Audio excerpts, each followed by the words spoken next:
G'day everyone, welcome to the episode today. Last night I asked you guys on Instagram if you had any questions about architecture or architecture school or what it's like being an architect or architecture student. I'm not an architect. And so in today's episode I wanted to create kind of an answer video to the frequently asked questions in the world of architecture and architecture school. But first of all, I just wanted to thank everyone for posting their questions. I got heaps of good responses to that, and hopefully I can provide a lot of value in this video, especially to those who are just starting architecture in their first year or they're looking at starting architecture. Hopefully this video is really valuable to you guys. So without further ado, let's get straight into the first question, which is, what should I do in high school to be able to be an architect? This was sent in by Lewis. His Instagram will be on the screen. It's at @mynameisLewis. So thank you for asking this question, Lewis. The way I would usually answer this question is to say that, you've obviously got your science and maths and your communication skills. And I actually recently did a video on this of what skills should you learn to be able to do well at architecture.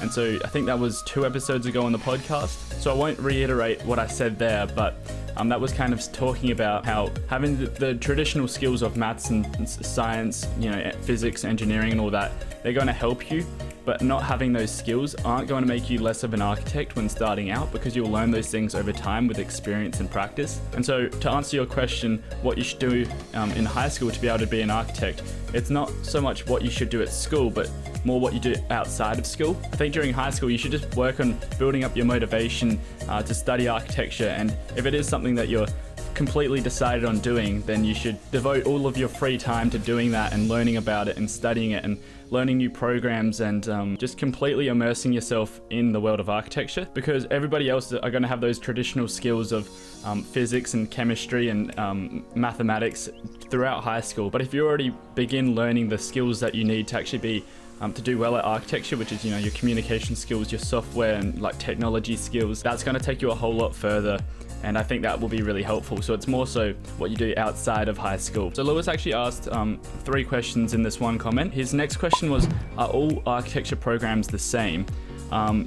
Such as Cornell University, Virginia Tech, Architectural Association of Architecture in London. I'm not going to pretend like I know the answer to this. I haven't been to more than one university. I've always studied in South Australia. I don't think they are all the same. They've definitely got their own different niches about them and different qualities that make them what they are, and obviously that's why you have some higher ranking universities over different ones. And so then Lewis asks, which do I recommend for you guys to go to? But because I've only been at the one university, it's hard to answer this, but then it just goes down to what do you actually want out of architecture? It might mean that you need to do a bit of research into these universities to see what they're offering and which suits your needs the most. I know that places like Cornell University, they've got a day in the life of an architecture student, a video, so you can actually watch what it's like to study there, and I'm sure other universities do this as well. So actually look into the different programs and find which one suits you the best and which one will help you the most when it comes to graduating and getting your degree and actually moving into the field of architecture. But then again, most universities follow the same kind of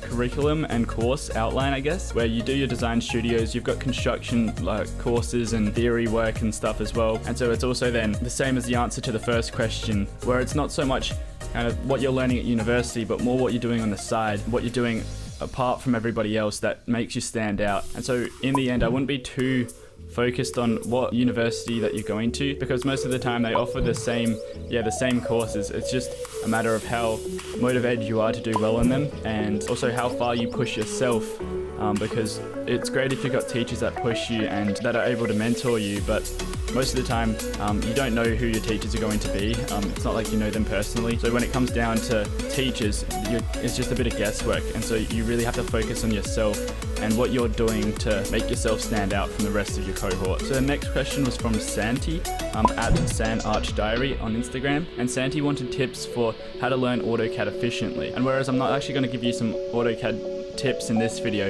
I think the most important thing to take away from this is that you'll only get better at it through practice and experience, and also by pushing yourself outside of your comfort zone with the work that you're doing. So if you want to get better at AutoCAD, you need to spend the time to practice it and learn it, And obviously if you want some tips to get better at it, you're probably going to have to take a course for it, or there's plenty of YouTube videos to learn. But yeah, the main idea is just to keep practicing, keep going, because along the way you'll learn new tips and tricks and new shortcuts and commands that will help make you more efficient at it and make you better at it, which will save you time when doing your AutoCAD work. So yeah, just keep going and keep practicing. And the next question was from Harshita. I think I'm saying that correctly. If not, I'm sorry. She asked if it's good to choose architecture as a profession.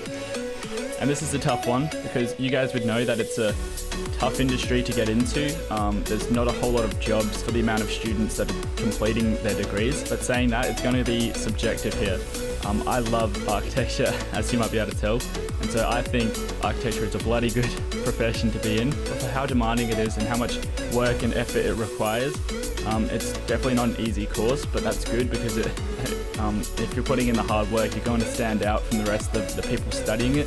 And myself, I've only done 2 weeks of an internship inside a firm, so I don't really know what it's like exactly in the profession, as I'm obviously still studying. But hopefully, as I keep going with these videos and in 5-10 years time, I can show you an in-depth look into what it's like inside the profession.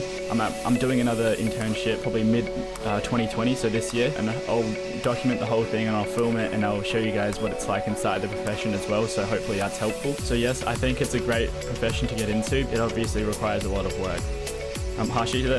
Harshita then asked, can we get a job if we're studying a Bachelor of Architecture? Or she said B-Arch, which I assume is the Bachelor of Architecture. And again, it's just a very demanding course. It's going to require that you put in a lot of time and effort, and if you do that and you're completely focused on it and you're enjoying what you're doing along the way, that's again something else. You have to be passionate about it. If you're not passionate about it, it's not going to pull you. You're going to be pushing it, which is obviously a lot harder. But I think once you graduate from architecture, if you don't have a job straight away, your job is to get a job. So it really comes down to how motivated you are and how passionate you are about actually getting a job, because as much as people say that there's no jobs out there in the profession, there are jobs out there. Sometimes you just have to find them yourself or create them yourself. Go to architecture firms and hand in your resumes and offer yourself for free, offer free services or to make a video for them or something. But your ability to find a job will come from how persistent you are in networking and going to events and meeting new people and creating the opportunities for yourself, rather than waiting on someone to hand you the opportunity on a silver platter, because that's not going to happen. The next question was from Lakshay at Lakshay_Bell_. Lakshay asked which software has currently the topmost demand among big architectural firms. And again, this is a hard one. Software is always progressing forward. It's always changing. It's evergreen, I guess I'd say. And so the lesson here is to be adaptive to the software that's out there. Always have an open mind to learning new things and pushing yourself outside of your comfort zone, because that way you'll try new things and you'll learn new things. If it doesn't work, that's okay. You can leave it and then try something else. But I was actually talking to one of my lecturers about this, who has done a lot of work in the field, and he's worked in several countries across the world in a lot of big firms and small firms, medium-sized firms. And to give you an answer here, he said to be proficient at BIM, so Building Information Modeling, I think it is. So being sufficient at programs such as Revit is really going to be helpful, because if you learn that proficiently, you'll then have the skills that are fluent across a lot of different programs and software, and you'll easily be able to pick up other new software that's out there. But again, new software is coming out every single day, and you just have to stay on top of it, because the industry is always going to be changing and getting better. And if it's getting better, you don't want to be stuck using AutoCAD when they've got new virtual reality and AR and who knows what's coming in the future. You've just got to stay on top of it and keep yourself open-minded and try new things. But for the moment, I would say really get knowledgeable at BIM software such as Revit, as those skills that you learn with that program will carry on to what's coming out in the future. And so the next question was from Sarah at SarahGwen_S.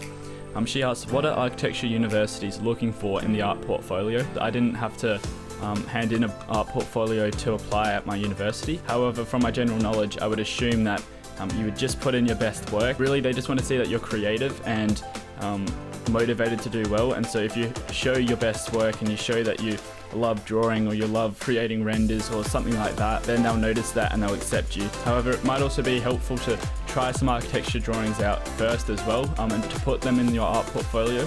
So things like floor plans, perspectives, or sections or any kind of architectural drawing, if you put them into your art portfolio, then it shows that you're willing to learn and you're ready to study architecture. And in this case, with an art portfolio, just remember less is more. You don't want to just fill it up with all the work you've done. You just want to pick out the best things you've done and collate them and present them as neatly as you can to be fluent and show your actual style of drawing or artwork. The next question was from Vico at Vico_Ticos.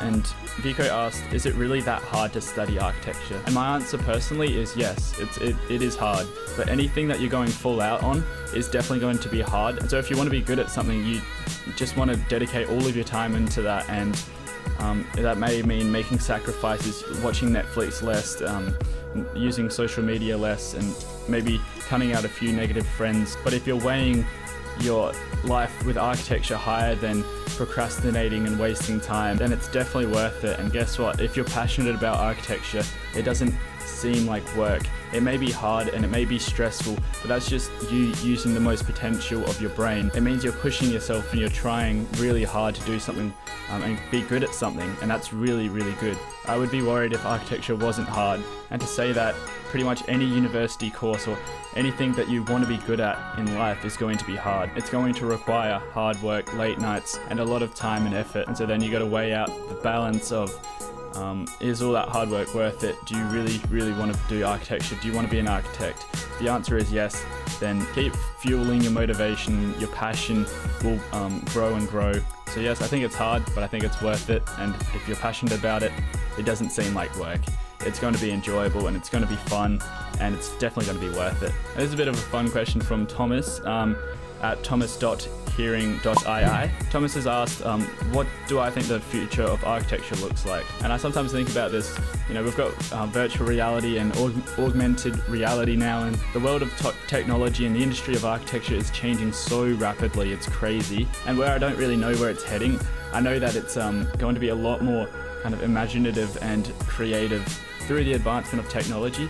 But I think as technology advances, so will our skills and our ability to create great work. As technology advances, our communication skills are going to get a lot better, and our methods of communication are going to get a lot better. As for the industry, we're always going to need buildings until we're no longer biological forms and we're living in outer space. But until that point, for our lifetimes at least, I believe that buildings are going to be around, so there's definitely a future for architecture. It's definitely just a growing industry, it's not going anywhere. And when there's no more room left on Earth for buildings, we're going to knock them down and build new ones. But yeah, I really can't wait to see the future of technology, especially of architecture. I already think that what's happening now with AR and VR is insane. And the fact that you can walk through a house that hasn't been built yet is just mind-blowing, so that's really cool. So I'd actually like to ask that question to you guys as well. What do you see and what are you looking forward to the most about the future of architecture and technology of architecture? Just let me know in the comments below. I'd really love to hear from you. So there are still tons and tons of questions on here, but I don't want this to run too long, so I'm going to make a couple more parts of this video. I'm thinking about doing a Q&A actually quite often, and creating a series out of that as well from the podcast. So whereas the podcast will still be going, maybe every couple of episodes I'll create a Q&A episode, which I'll then split into different segments to answer everybody's questions about architecture. And so saying that, if you ever do have any questions, just feel free to hit me up on Instagram or YouTube or wherever you're watching this, and just comment or send me an email at kyle@successfularchistudent.com. I'll be more than happy to talk to you and answer your questions or just discuss anything about architecture really. If you like this kind of style of Q&A video, be sure to leave it a like on YouTube or wherever you're watching this. Subscribe to us and get notified by clicking the bell. And be sure to check out some of the other videos we've got, because there's plenty more to come and there's plenty more here already. So yeah, I hope you found that helpful, and I'll see you guys in the next episode of the Successful Archi Students podcast.